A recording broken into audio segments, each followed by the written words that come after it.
Dear Rockstar, I'd like to start off this video by acknowledging the fact that this entire video is most likely utterly pointless. And it pains me to say because this is the same story for many years on end. We complain about something, there's something that is seriously an issue, which for some reason you choose not to acknowledge it. And this is a cycle that continues to repeat over and over and over again. It isn't until big news media or it really becomes an issue that is so large that it cannot possibly be ignored that you finally choose to give the smallest amount of acknowledging that the issue exists. Look no further than the recent example of the PC exploit situation, better known as people being able to execute remote code on people's PCs and effectively just completely ruin their experience in GTA Online. If that's possible to do even more than they're already able to do so on PC, I was surprised as well, but here we are. Another example would be the trilogy remasters. A lot of people are still upset with the way those were handled. While most of the fixes have been done to it, they still continue to call for more fixes to be done because apparently there are still some grueling issues with them. But after those few band-aid fixes that were done with a heap of fixes to at least make the most grueling issues fixed, you moved on to bigger and better things. Even though those bigger and better things turn out to be shutting down Battle Online, as well as just kind of taking a serious reduction in the content that GTA Online gets.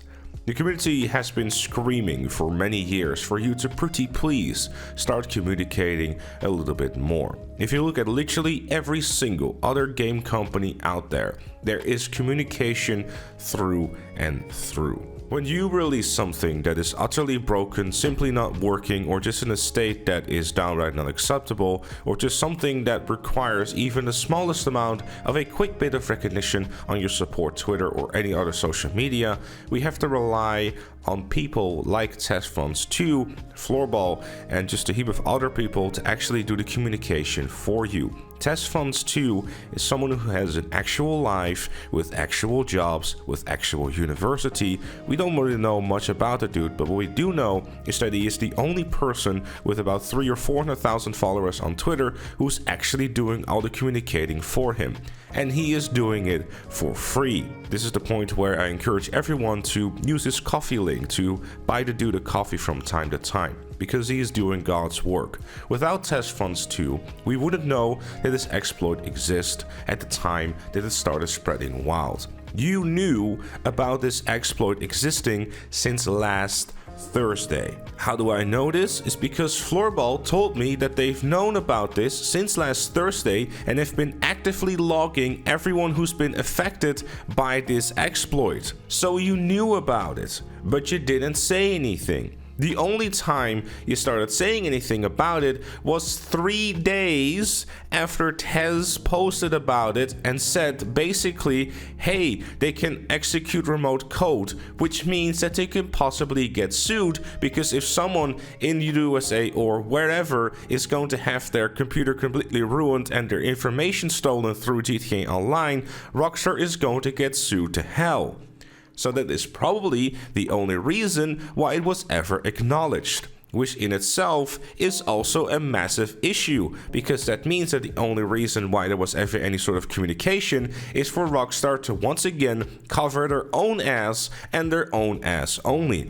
Not because of the players that want to play the game or want to be safe while doing so or getting their money's worth, because guess what? If you're a brand new player and you finally have saved up enough money to go and buy GTA 5 on the PC and then be able to then start going into online and finally be able to join your friends, only to find out that what you've been doing in the past 24 hours has been incredibly dangerous to all your personal information, your stats as a whole, and the next day that you log in, your save files are probably corrupted. The people that we're dealing with here when it comes to those mod menus and people doing these exploits are the same caliber of people who will actually get joy out of going through multiple sessions, setting up an automated system so every time that they join a new session, session, everyone gets boosted to rank 1000 and get their shit corrupted. This is happening as I am making this video, as you're listening to this video, and it's not going to stop until Rockstar fixes the issue, because this is the kind of person we're dealing with. And to speak on the mod menu issue as a whole is completely and utterly pointless. If you're someone like myself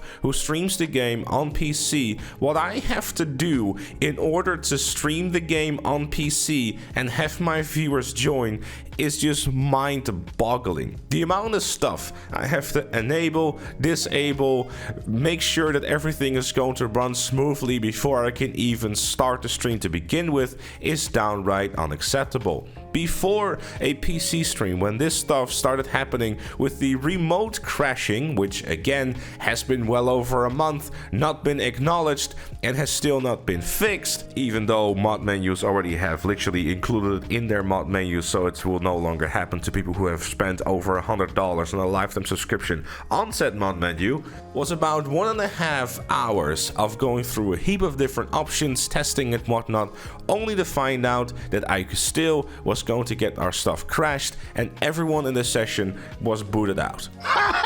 I'm having a really difficult time with trying to find any sort of other AAA company that doesn't communicate when there's an issue that has gone wrong. A AAA game that has as much issues with cheaters inside of their PC version of the game as GTA Online. Now, I'm not super knowledgeable about all the other AAA games that are currently going around, but what I do see from the outside looking in with a game like Destiny 2, which I, dabble in from time to time, every time that there's an issue with the game, Bungie simply reports on it. Sometimes they do it better than other times, but generally speaking, whenever there's something that is an issue, like there's a bug or whatever, they disable like an exotic or anything like that.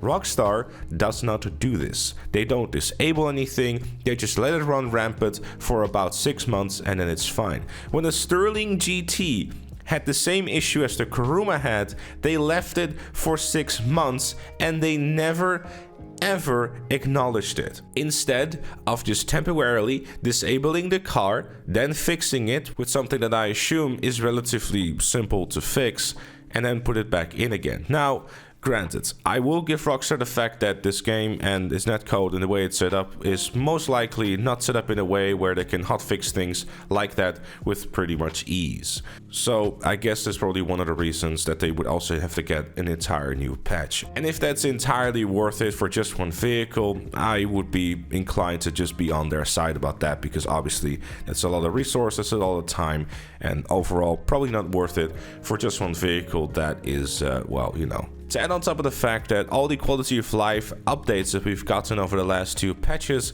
are seemingly also just kind of like trying to see if they can get some goodwill out of the community with stuff that should have been in the game for a long time. It's sad to see that... Oh crap, I got another DM from Floorball. This can't be good. Oh, it's a GTA 6 leak. Anyways, I could go on and on and on and on about all the issues with GTA Online, but the core message of this video really is, Rockstar, please communicate better. And every time I use that sentence, Rockstar, communicate better, I just get this feeling of dread and exhaustion, because I know me saying that is utterly pointless. I know people asking for it is utterly pointless, and that in itself is also an issue, because it kind of means that the community has given up on Rockstar doing the bare minimum of acknowledging issues and then being like, hey, we're working on a fix. Instead, we continue to rely on someone with 300,000 followers on the Twitter page that will do all the communicating for Rockstar without being paid a single cent. I'd say at this point, just hire Test 2 as an unofficial Rockstar employee, pay him some money from time to time, and let all the people who are constantly leaking information to him that we can actually get some proper communication going on. And hell, change it into official Rockstar support websites and or Twitter part 2, because at least he's doing a fine job at letting the community know what exactly is going on behind the scenes in GTA Online. Because sure as shit, Rockstar is not doing it, and it continues to irritate everyone to no good limits.